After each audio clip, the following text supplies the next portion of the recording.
Shiba Inu ये एक ऐसा टोकन है, जब मार्केट बुल रैली के अंदर थी तो इस टोकन ने बहुत ही अच्छा बज़ क्रिएट किया था। जितने भी क्रिप्टो के इन्वेस्टर हैं सब ने इस टोकन को रिकमेंड किया था और मैक्सिमम जो लोग हैं उन्होंने इसको अपने पोर्टफोलियो के अंदर ऐड किया था।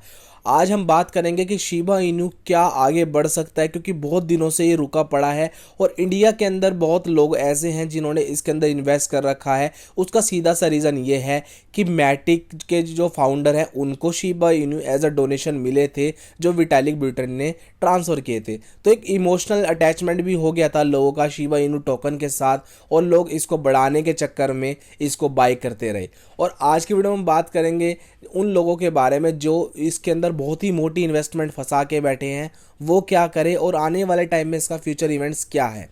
देखिए, शिबा इनू के जो 3 रीज़न है, जो फेल होने के इसके 3 रीज़न हैं, वो क्या है। पहला है एलन मस्क। एलन मस्क के कारण इस टोकन को क्रिएट किया गया था, क्योंकि एलन मस्क जो थे वो लगातार ट्वीट कर रहे थे डोज कोइन का। और डोज कोइन का जो मीम टोकन है, मीम टोकन पे जो पिक्चर है, जिस कुत्ते की पिक्चर है उसका नाम है शिबा, एक जैपनीज ब्रीड है ये। तो उसी के रिलेटेड ये टोकन बनाया गया जिसका नाम था शिबा इनू। एक दो बार उन्होंने अपने शिबा जो उनका डॉग है उनके साथ फ़ोटो खींची थी और ट्विटर के ऊपर डाली थी।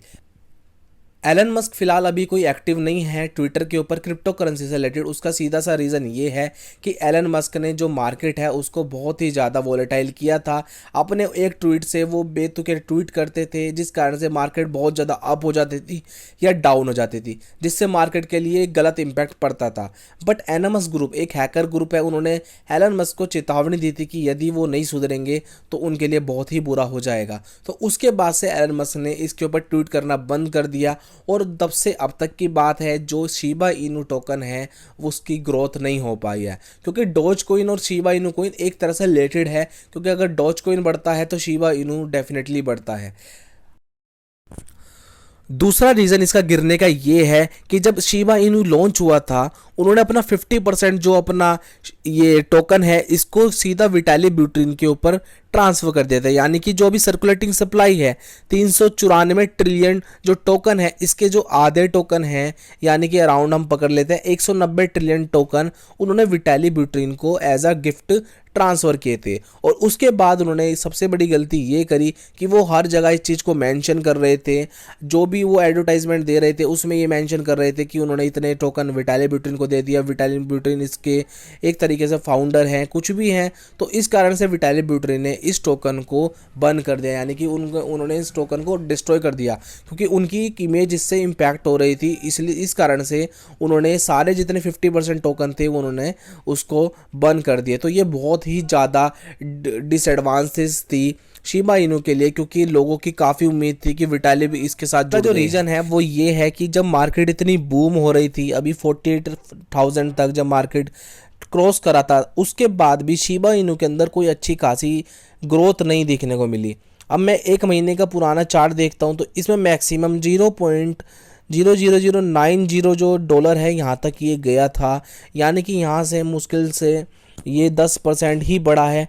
इसके हिसाब से देखा जाए तो 0.6 डॉलर से 0.0009 डॉलर तक ये चल रहा है, इसी के बीच में घूम रहा है। पिछले 2-3 महीने से हम इसको देख रहे हैं। तो लोगों का जो पैसा है वो उसी लेवल पे है जहां उन्होंने इन्वेस्ट किया था, या बहुत कम हो चुका है या फिर उसी लेवल पे घूम रहा है। तो अगर ये पैसा आप निकाल के बिटकॉइन के अंदर भी करते तो बिटकॉइन के अंदर एक आपको रेजिस्टेंस पता है कि ये यहाँ तक जाएगा, उसके बाद इसकी ये रेजिस्टेंस है, उसकी ये रेजिस्टेंस है, तो उसमें आप अच्छा पैसा कमा सकते थे। जैसे मान लीजिए अभी 42,500 की एक रेजिस्टेंस थी, उसको तोड़ने के लिए बिटकॉइन को कितना टाइम लगा। उसके बाद बिटकॉइन 42,500 ना तोड़ के बार बार कभी 44,000 या 45,000 आ रहा था, यानी कि सिंपल 15 या 20% का तो रिफ्लेक्शन हो ही रहा था। तो जो पैसा शिबा इनू के अंदर पड़ा है उसको अगर इन्वेस्ट करके आप बिटकॉइन के अंदर ट्रांसफ़र करते हैं और उसमें इन्वेस्ट करते हैं, उसमें जो उसका रेजिस्टेंस है उस पर खेलते हैं, तो उसमें ज़्यादा प्रॉफिट आप ले सकते हैं और अपना जो पुराना जो आपका नुकसान हुआ है वो भी कवर कर सकते हैं। हालांकि ये फाइनेंशियल एडवाइस नहीं है, ये आपका पैसा है, ये आपको ठीक से इन्वेस्ट करना है, आपको खुद अपनी समझ से इन्वेस्ट करना है। मैं केवल आपको गाइडेंस दे सकता हूँ, आपका खुद का पैसा है, इसमें मेरा कोई भी वो नहीं रहेगा। आपको खुद भी जो भी आपको इन्वेस्ट करना है वो आप अपनी समझदारी से कीजिए, अपने खुद के रिसर्च। अगर आपको लॉन्ग टाइम के हिसाब से देखना है तो अभी जो मैं देख पा रहा हूँ उसके अंदर कोई ऐसी future events, upcoming future events नहीं है जो इस टोकन को आगे बढ़ा सकती है। बाकी अगर फ्यूचर में कुछ भी आता है तो वो उसके बारे में आपको अपडेट करूंगा। तो चैनल को सब्सक्राइब कर देना, बेल आइकन को हिट कर